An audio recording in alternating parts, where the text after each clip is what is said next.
আসসালামু আলাইকুম। প্রথমে জানাবো সংবাদ শিরোনাম। আগামীতে সরকারের মেয়াদ ৪ বছর হতে পারে বললেন প্রধান উপদেষ্টা। খালেদা জিয়াকে সুখবর দিলেন পররাষ্ট্র উপদেষ্টা। এবং মোবাইল না থাকায় কষ্টে আছেন ব্যারিস্টার সুমন। সর্বশেষ জানাবো ভারতের স্বার্থ রক্ষায় ব্যস্ত ছিল বিগত সরকার বললেন চরমোনাই পীর। শুনছিলেন শিরোনাম, এবারে বিস্তারিত। আগামীতে সরকারের মেয়াদ ৪ বছর হতে পারে বললেন প্রধান উপদেষ্টা। নতুন সংবিধানে সরকারের মেয়াদ হতে পারে ৪ বছর, এমনটাই জানিয়েছেন প্রধান উপদেষ্টা ডক্টর মোহাম্মদ ইউনূস। সম্প্রতি আজারবাইজানের রাজধানী বাকুতে অনুষ্ঠিত জাতিসংঘের জলবায়ু সম্মেলনের ফাঁকে কাতার ভিত্তিক সংবাদ মাধ্যম আল জাজিরাকে দেওয়া এক সাক্ষাৎকারে তিনি এ তথ্য জানান। অন্তর্বর্তী সরকারের সময়সীমা কতদিন হতে পারে সে বিষয়ে জানতে চাইলে ডক্টর মোহাম্মদ ইউনূস বলেন, আমরা অন্তর্বর্তী সরকার, আমরা স্থায়ী সরকার নই। নিয়মিত সরকার ৫ বছরের হয়। নতুন সংবিধানে সরকারের মেয়াদ সম্ভবত ৪ বছর হতে পারে, কারণ মানুষ সরকারের মেয়াদ কম চায়। সুতরাং অন্তর্বর্তী সরকারের মেয়াদ ৪ বছরের কম হওয়া উচিত, এটা নিশ্চিত। এটা আরও কম হতে পারে, এটা পুরোটা নির্ভর করছে মানুষ কি চায়, রাজনৈতিক দলগুলো কি চায় তার উপরে। রাজনৈতিক দলগুলো চাইলে আরও আগেই নির্বাচন হতে পারে জানিয়ে ডক্টর মোহাম্মদ ইউনূস বলেন, যদি রাজনৈতিক দলগুলো সংস্কার ভুলে গিয়ে নির্বাচন চায় তাহলে সেটাই করা হবে। এক্ষেত্রে অন্তর্বর্তী সরকারের মেয়াদ ৪ বছর হচ্ছে কিনা এমন প্রশ্নের জবাবে ডক্টর ইউনূস বলেন, আমি বলিনি যে ৪ বছর, আমি বলেছি এটা সর্বোচ্চ মেয়াদ হতে পারে। তবে আমাদের উদ্দেশ্য তা নয়, আমাদের উদ্দেশ্য যত দ্রুত সম্ভব শেষ করা।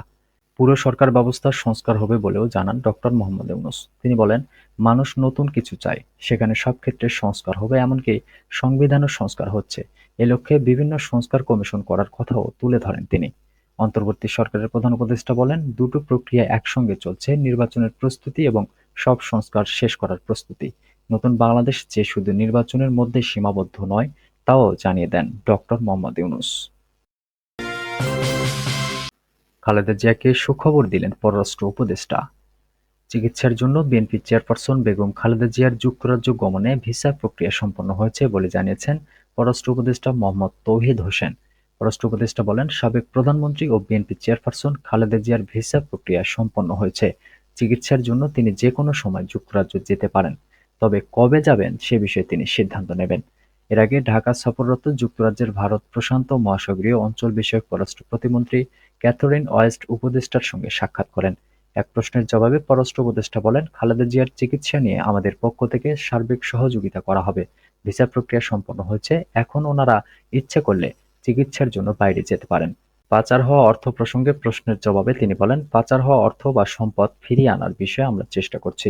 এটি একটি খুব কনফিডেন্সিয়াল ইস্যু। এটা নিয়ে খুব বেশি কথা বলার আপাতত কিছু নেই। ক্যাথরিন ওয়েস্টের সঙ্গে বৈঠক সম্পর্কে তৌহিদ হোসেন বলেন, যুক্তরাজ্যের সঙ্গে আমাদের যেসব কূটনৈতিক সম্পর্ক রয়েছে সে বিষয় নিয়ে আলোচনা হয়েছে। বিশেষ করে লিগ্যাল মাইগ্রেশন নিয়ে আলোচনা হয়েছে। তারা বলেছেন, সঠিক কাগজপত্র দিয়ে তারা জনবল নেবে, কিন্তু এক্ষেত্রে অপতৎপরতা ঠেকাতে তারা আমাদের সহযোগিতা চেয়েছেন। আমরাও এ বিষয়ে তাদের সহযোগিতা চেয়েছি। নির্বাচন নিয়ে এক প্রশ্নের জবাবে তিনি বলেন, নির্বাচন নিয়ে তারা আমাদের সহযোগিতা করতে চেয়েছেন।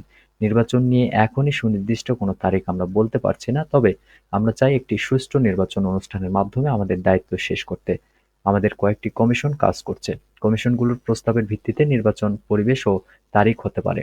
আমরা তাদের বুঝিয়েছি এখানে কেউ রাজনৈতিক কোনো ফায়দা লুটতে আসেনি। মোবাইল না থাকায় কষ্টে আছেন ব্যারিস্টার সুমন। কারাবন্দী সাবেক সংসদ সদস্য ও সুপ্রিম কোর্টের আইনজীবী ব্যারিস্টার সৈয়দ সাইদুল হক সুমন পুরোপুরি বদলে গেছেন। তিনি কারাগারে নিয়মিত নামাজ আদায় শুরু করেছেন। রবিবার ব্যারিস্টার সুমনের দীর্ঘদিনের সহকর্মী ও চেম্বার পার্টনার আইনজীবী এম লিটন আহমেদ এসব তথ্য জানিয়েছেন। গত ১৫ই নভেম্বর কারাগারে গিয়ে ব্যারিস্টার সুমনের সঙ্গে দেখা করে এসেছেন এই আইনজীবী। আইনজীবী লিটন আহমেদ বলেন, ব্যারিস্টার সুমনের জেল জীবনের সঙ্গী হিসেবে আছেন সাবেক খাদ্যমন্ত্রী সাধন চন্দ্র মজুমদার এবং সাবেক প্রধানমন্ত্রী শেখ হাসিনার মুখ্য সচিব ও জাতীয় রাজস্ব বোর্ডের সাবেক চেয়ারম্যান নজিবুর রহমান। এদের দুজনের সঙ্গে একই রুম শেয়ার করতে হয় ব্যারিস্টার সুমনকে। তিনি বলেন, ব্যারিস্টার সুমন কারাগারে ঘুম থেকে ওঠেন ফজরের আজানের আগে। তিনি এখন নিয়মিত ৫ ওয়াক্ত নামাজ পড়েন।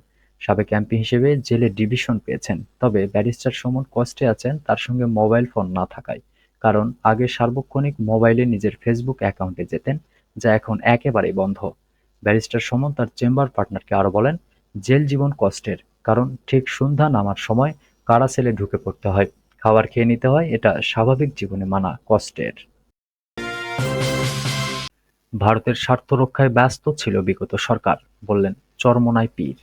ইসলামী আন্দোলন বাংলাদেশের সিনিয়র নেতা মুফতি সৈয়দ মোহাম্মদ রেজাউল করিম বলেছেন, স্বাধীনতার ৫৩ বছর পরও বাংলাদেশ সেই সাম্য মর্যাদা, ন্যায় ও বিচার প্রতিষ্ঠা করতে পারেনি, যেসব উদ্দেশ্য নিয়ে দেশের মানুষ রক্ত দিয়ে স্বাধীনতা অর্জন করেছিল। বরিশালের বাকেরগঞ্জ উপজেলার চরাদি ফজলুল হক মাধ্যমিক বিদ্যালয় মাঠে ইসলামী আন্দোলন বাংলাদেশ বাকেরগঞ্জ ও পূর্ব উপজেলা শাখার আয়োজনে গণসমাবেশে প্রধান অতিথি হিসেবে তিনি এসব কথা বলেন। চরমোনাই পীর বলেন, বাংলাদেশ ৫ বার দুর্নীতিতে চ্যাম্পিয়ন হয়েছে। দেশের টাকা পাচার করে বিদেশে বেগম পাড়া তৈরি হয়েছে। যখন বাংলাদেশের মানুষ তাদের ন্যায্য অধিকার দাবি করতে রাস্তায় নামে, তখন তাদের গুম করা হয়।